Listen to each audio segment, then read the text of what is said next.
2 ദിവസങ്ങളിലായി യുഎഇയിൽ ഡ്രോൺ ആക്രമണങ്ങൾ വ്യാപകമാവുകയാണ്. അതിനാൽ യുഎഇയിലെ പ്രവാസികൾ അതീവ ജാഗ്രത പാലിക്കണമെന്ന് മുന്നറിയിപ്പ് നൽകി.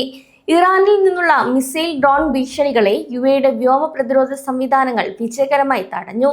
എന്നാൽ ഇത് നിലത്ത് വീണ് അപകടങ്ങൾ ഉണ്ടാകുന്നത് പതിവാവുകയാണ്. കഴിഞ്ഞ 31 ദിവസമായി തുടരുന്ന ഈ ഒരു സംഘർഷാവസ്ഥയിൽ ഇന്നലെ രാജ്യത്തിന്റെ വിവിധ ഭാഗങ്ങളിൽ നിന്ന് ഉച്ചത്തിലുള്ള ശബ്ദങ്ങൾ കേട്ടതായി റിപ്പോർട്ടുകളുണ്ട്.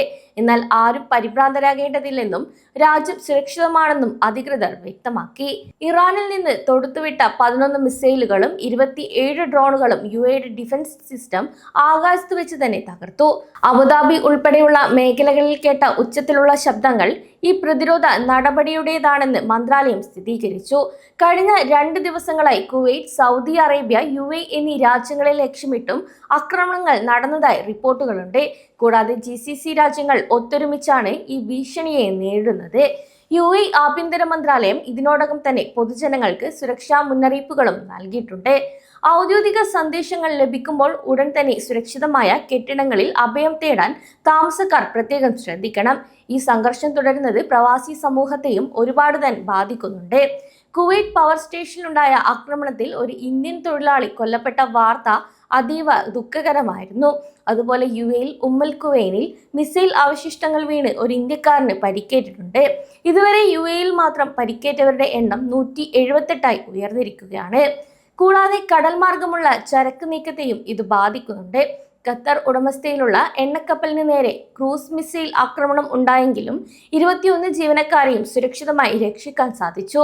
കുവൈറ്റ് വിമാനത്താവളത്തിലെ ഇന്ധന ടാങ്കിന് തീപിടിച്ചതായും മേഖലയിലെ ഗതാഗതത്തെ ഇത് ബാധിക്കുകയും ചെയ്തു. അതേസമയം ഇറാനിയൻ പൗരന്മാർക്ക് യുഎഇയിലേക്ക് പ്രവേശിക്കുന്നതിനും യാത്ര ചെയ്യുന്നതിനും താൽക്കാലിക നിയന്ത്രണങ്ങൾ ഏർപ്പെടുത്തിയിട്ടുണ്ട്. എമിറേറ്റ്സ്, ഇത്തിഹാദ്, ഫ്ലൈ ദുബായ് എന്നീ വിമാന കമ്പനികൾ അവരുടെ വെബ്സൈറ്റുകളിൽ ഇത് സംബന്ധിച്ച അപ്ഡേറ്റുകളും നൽകി കഴിഞ്ഞു. എങ്കിലും ചില വിഭാഗങ്ങൾക്ക് ഇളവുകൾ നൽകും. ഗോൾഡൻ വിസ ഉടമകൾ, യുഎഇ പൗരന്മാരുടെ പങ്കാളികൾ, ഡോക്ടർമാർ, എഞ്ചിനീയർമാർ, ബാങ്ക് എക്സിക്യൂട്ടീവുകൾ തുടങ്ങിയ പ്രൊഫഷണലുകൾ, നിക്ഷേപകരും വ്യാപാരികളും ഈ ഇളവുകളിൽ ഉൾപ്പെടുന്നു. കൂടാതെ യാത്രയ്ക്ക് മുൻപായി വിമാന കമ്പനികളുമായി ബന്ധപ്പെട്ട് നിങ്ങളുടെ സ്റ്റാറ്റസ് ഉറപ്പുവരുത്തേണ്ടതുണ്ട്. ഡ്രോൺ ആക്രമണങ്ങൾക്ക് പുറമെ യുഎഇയുടെ ഡിജിറ്റൽ മേഖലയ്ക്ക് നേരെയും സൈബർ ആക്രമണങ്ങൾ ഉണ്ടായതായി സൈബർ സെക്യൂരിറ്റി വിഭാഗം അറിയിച്ചു.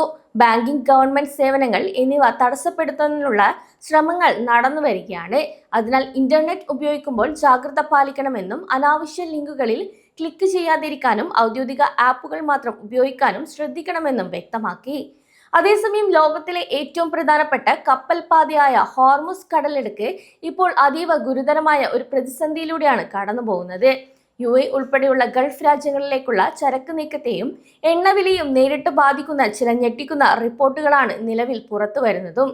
സാധാരണയായി ദിവസവും 100 കണക്കിന് കപ്പലുകൾ കടന്നു പോകാറുള്ള ഹോർമുസ് പാതയിൽ ഇപ്പോൾ കപ്പലുകൾ കാണാനേ ഇല്ലാത്ത അവസ്ഥയാണ്.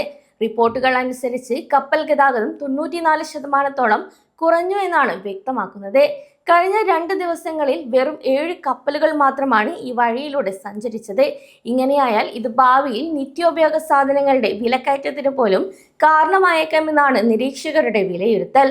കൂടാതെ കടൽ കടന്നു വരുന്ന വാണിജ്യ കപ്പലുകൾ ഇപ്പോൾ ഒട്ടും സുരക്ഷിതമല്ല. മാർച്ച് 1 മുതൽ ഇതുവരെ 27 വാണിജ്യ കപ്പലുകൾക്ക് നേരെയാണ് മിസൈൽ ഡ്രോൺ ആക്രമണങ്ങൾ ഉണ്ടായത്. ഇതിൽ എണ്ണക്കപ്പലുകളും ചരക്ക് കപ്പലുകളും ഉൾപ്പെടുന്നതായാണ് വിവരം. കപ്പലുകൾക്ക് ഇൻഷുറൻസ് പരിരക്ഷ പോലും ലഭിക്കാത്ത അവസ്ഥയിലേക്കാണ് ഇപ്പോൾ കാര്യങ്ങൾ നീങ്ങുന്നത്. ഹോർമുസ് കടലിടുക്കിലെ ഈ തടസ്സങ്ങൾ ആഗോള സാമ്പത്തിക രംഗത്തെയും നമ്മുടെ ദൈനംദിന ജീവിതത്തെയും ബാധിക്കാനുള്ള സാധ്യതയും ഇവിടെ കൂടുതലാണ്. നിലവിൽ യുഎഇയും മറ്റ് GCC രാജ്യങ്ങളും ഈ പാതയുടെ സുരക്ഷ ഉറപ്പാക്കാൻ കഠിനമായി ശ്രമിക്കുന്നുണ്ട്.